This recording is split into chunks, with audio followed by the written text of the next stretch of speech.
Hello viewers, welcome to eShikshak. This is Monisha and today I am going to explain you about present perfect tense. It is very common, interesting and very much used tense, and common mistakes made in this tense also we will discuss. And I'll tell you one more thing, that towards the end of this video I am going to share a very interesting and a unique word with you all. Okay, coming back to present perfect tense. Firstly, I'll explain when do we use this structure, when do we use this tense. See, as the meaning of perfect is complete, so present perfect means we use this tense to talk about action complete in present. ऐसा हर काम जो present में खत्म हुआ है, अभी अभी खत्म हुआ है, उसको बताने के लिए हम प्रेजेंट परफेक्ट टेंस का यूज करते हैं. Now coming to its structure. Present perfect tense में हम लोग वर्ब जो है उसका थर्ड फॉर्म यूज करते हैं. We always use third form of verb. Third, let's recall some third forms of verb. Like third form of meet is met. Third form of see is seen. Third form of take is taken. Third form of watch is watched. And cook is cooked. So, in the structure, again, when we talk about this set of subject like I, you, we, they and any plural subject, with this set of subject, helping verb have is used.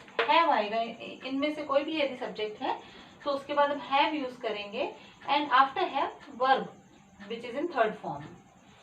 And अगर subject he, she, it या कोई singular noun है then helping verb हम use करेंगे has and then again third form of verb. Now as I just now said कि इस structure का use हम करते हैं एक्शंस कंप्लीटेड इन प्रेजेंट. तो अगर मैं बोलूं कि मैंने अभी अभी ये प्रेजेंट परफेक्ट टेंस का स्ट्रक्चर एक्सप्लेन किया है, तो the sentence will become I have explained the structure of present perfect tense. We have started learning English. Actions began in present. Okay, now इसको हम let's related with different situations. आप किसी के घर जाते हैं मिलने and the person offers you tea. ऐसा बहुत बार होता है ना कि आप बोलना चाहते हैं मैं अभी अभी ले के आया हूँ या मैं आज शाम की चाय ले चुकी हूँ. Then you will use this tense. The sentence will become I have taken my tea या I have just taken tea. That means I need tea no more. या फिर when you want to give this message to some person कि train platform पर आ चुकी है, your sentence will become the train, which is the third person, the train has arrived on the platform. अब इस tense में आपने did you notice one more thing कि ये जो सेंटेंस होता है प्रेजेंट परफेक्ट का, इसमें हमको दो बातें पता चल जाती हैं. One is some action happened and another is current situation relation to that action. जैसे कि मैं एक एग्जांपल और लेती हूँ to make my point clear. अगर मैंने ये बताना चाहा कि Ram came to meet me, Ram आया था मुझसे मिलने, ये एक सीन है विच इज अबाउट पास्ट. पर मेरी सीन ये है कि राम आया पर वो अभी भी यही है, ही इज स्टिल हियर, अभी गया नहीं है.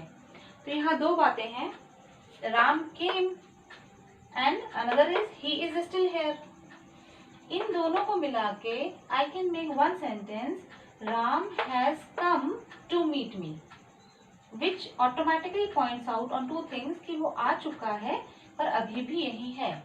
Ram has come to meet me.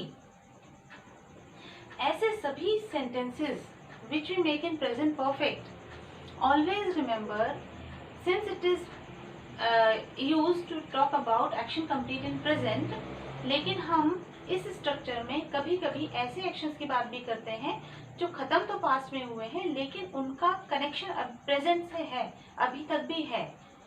Like in the same example, हो सकता है राम 1 घंटे पहले आया, which can be past also, लेकिन क्योंकि वो अभी तक यहाँ है तो सेंटेंस और the scene remains the same कि Ram has come to meet me.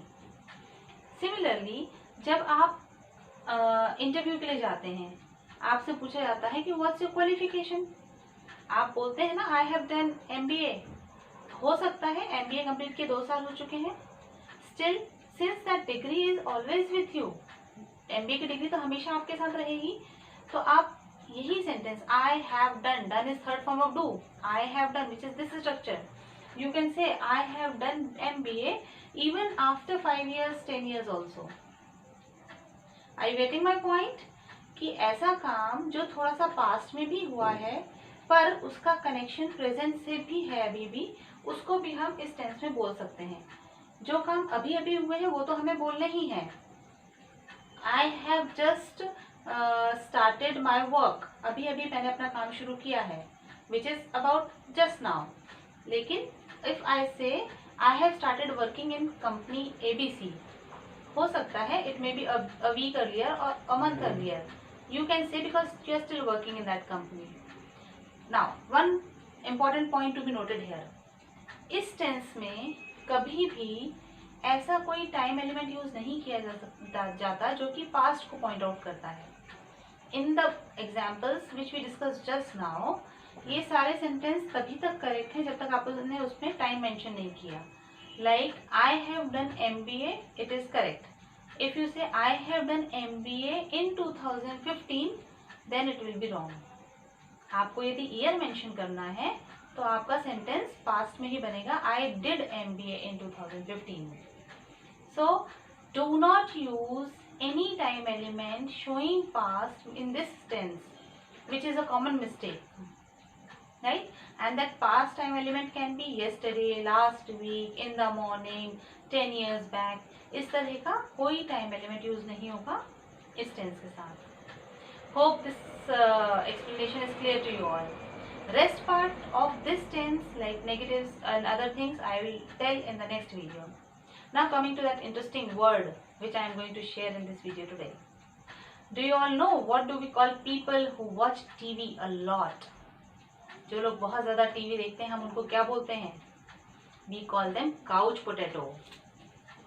We call them couch potato।